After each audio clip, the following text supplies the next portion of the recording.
Pemirsa, DPD Partai Golkar DKI Jakarta semakin menunjukkan komitmennya sebagai partai yang modern. Berbagai pembaruan terus dilakukan dari mulai pengkaderan internal, kantor DPD yang lebih modern hingga program real count yang akan digelar pada pilkada nanti.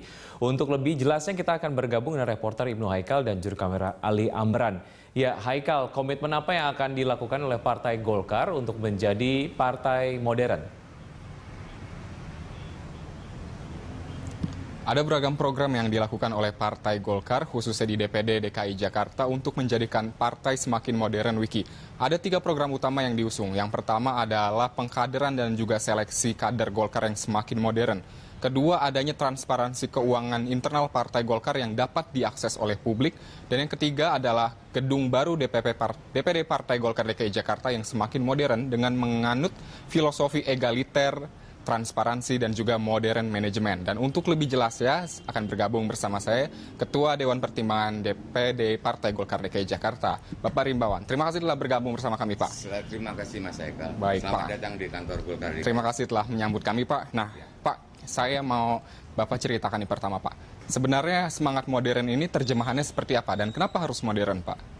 Ya, partai itu kan sebetulnya sekelompok orang yang berupaya untuk mensejahterakan rakyat banyak lewat pemerintahan atau kekuasaan. Nah, ini sesungguhnya partai atau politik itu mulia sesungguhnya.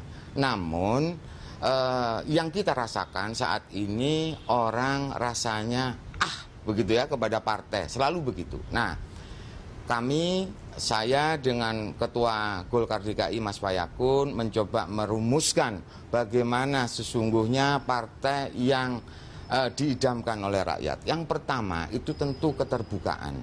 Keterbukaan apa? Keterbukaan di dalam laporan keuangannya. Baik yang dia diterima oleh partai maupun dipergunakan untuk apa oleh partai. Itu yang selama ini partai selalu tertutup. Dari mana sumbernya dan dipergunakan untuk apa. Nah, itu yang kita harus lakukan. Partai Golkar di kepemimpinan Mas Fayakun ini pertama mengundang kantor akuntan publik untuk mengaudit keseluruhan keuangan kita. Dan setelah selesai kita akan umumkan atau beritahukan lewat media massa, terutama di koran. Begitu ya, itu yang utama. Jadi masalah laporan keuangannya dulu.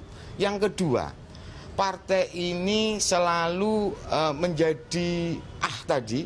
Salah satunya adalah kadernya ada yang terkena narkoba dan seterusnya. Nah, Partai Golkar pada Agustus tahun 2016 itu seluruh pengurusnya itu diwajibkan untuk tes narkoba, bebas narkoba. Dan yang kena kita tidak pandang bulu, langsung kita sanksi, gitu ya. Yang kedua, partai ini sesungguhnya adalah tadi sesuatu yang mulia. Untuk mensejahterakan rakyat itu tentunya harus kader yang militan. Maka mau tidak mau kita harus menpsikotes seluruh pengurusnya. Kita kerjasama dengan Lembaga Psikologi Universitas Indonesia. Kita kemudian menaruh orang sesuai tempatnya, begitu. Pak, ini saya yang paling terlihat nuansa modernnya langsung kerasa ini ketika masuk ke kantor DPD. Terlihat desainnya futuristik dan sepertinya ada konsep-konsep egaliternya. Bisa dijelaskan, Pak, ini temanya seperti apa sih gedung DPD yang baru? Ya, di zaman lampau itu dari tata cara ruangan saja. Itu ada ruangan khusus ketua, ruangan khusus sekretaris, ruangan khusus bendahara. Nah, itu sekarang di dalam konsep baru, ketua, sekretaris, dan bendahara itu menjadi satu. Tidak ada satu lagi ruangan khusus, itu tidak ada. Yang kedua, kita itu ada ruangan Dewan Pertimbangan. Itu juga dipakai oleh 15 orang. Tidak aja hanya ketua Dewan Pertimbangan, tidak ada.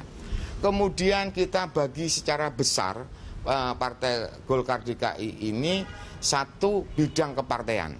Bidang kepartean itu ada 16 orang bersama-sama. Kemudian bidang pemenangan pemilu itu ada 21 orang bersama-sama. kemudian ada kesejahteraan rakyat, ada 26 orang bersama-sama. Itu artinya egaliter. Kita bisa bekerja bersama, tidak khusus begitu. Nah, itulah konsep yang kita bangun, kita bersama-sama, kita hadapi bersama-sama, kita pecahkan masalahnya bersama-sama. Satu lagi yang egaliter nih Pak, saya melihat kan ada banyak ruangan dan ruangan ini diberi nama dengan nama 7 Presiden RI. Tapi di sini juga ada nama Ibu Megawati yang mana bukan kader Golkar dari PDIP dan juga ada ruangan bernama Susilo Bambang Yudhoyono yang mana Ketua Umum Partai Demokrat. Nah ini menarik, kenapa nih Pak bisa dijelaskan? Kita di Golkar DKI ini punya 13 ruangan. 7 ruangan kita dedikasikan kepada 7 Presiden Republik Indonesia. Mulai dari Presiden Soekarno sampai sekarang yang terakhir Presiden Joko Widodo. Nah, bahwa kemudian di antara Presiden Republik Indonesia itu ada yang menjadi ketua partai PDI dan ketua partai Demokrat. Apapun itu, beliau adalah presiden. Maka kita kemudian ingin menghormati beliau, bukan sebagai ketua partainya, tetapi sebagai Presiden Republik Indonesia. Menjadi presiden itu sangat sulit, maka kita memberikan penghargaan kepada para beliau itu. Nah, sisa ruangannya kita berikan Indonesia Raya, kemudian Pancasila, Bhinneka Tunggal Ika, Sumpah Pemuda, proklamasi dan seterusnya itu. Sisa ruangannya.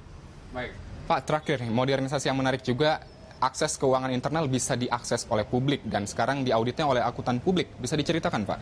Ya, tadi partai itu ada sisi gelap, terutama di laporan keuangan.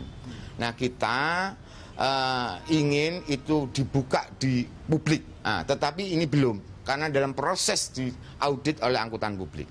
Nah, untuk itu karena kita menerima kepengurusan lama ke baru ya, jadi yang diaudit itu yang lama.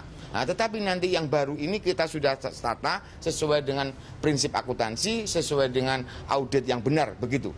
Nah, itu Pak Haikal. Baik, terima kasih banyak Pak. Kami semakin semangat sebagai rakyat. Semoga Partai Golkar dapat semakin menunjukkan modernisasinya dan dapat lebih bertandang ke kantor baik. Golkar. Terima kasih sudah menerima kami. Bapak Doni Cahya Rimbawan, Ketua Dewan Pertimbangan DPD Partai Golkar DKI Jakarta.